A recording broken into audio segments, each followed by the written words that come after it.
Hello, everyone. My name is Adrianne Verla Uchida, and this is my co-presenter and partner in crime. Jennie Roloff Rothman. And we are here today to invite you and encourage you to attend our professional development workshop, Engaging in Effective Reflective Practice, on Friday, November 20th, on Zoom from 3:30 to 5 p.m.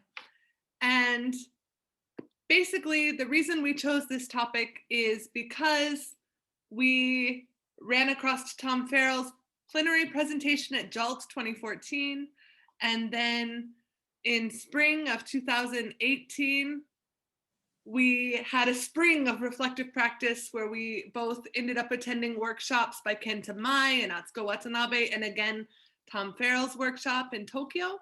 And that set us off on a journey together, participating in reflective practice.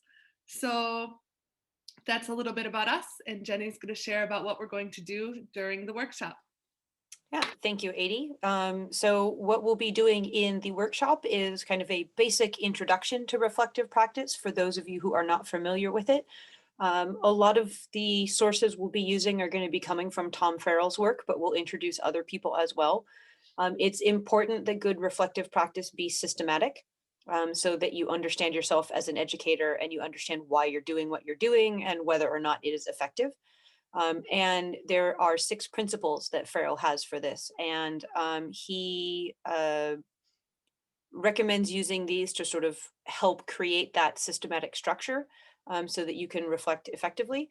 So we will introduce those different principles, and we'll also introduce a couple of things that we have done ourselves for our own reflective practice.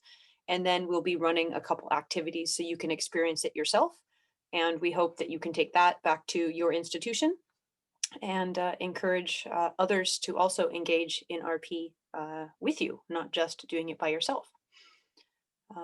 Yeah, I think that's everything. Again, we are looking forward to seeing you Friday, November 20th from 3:30 to 5 p.m. on Zoom. See you there. Bye. See you then. Bye.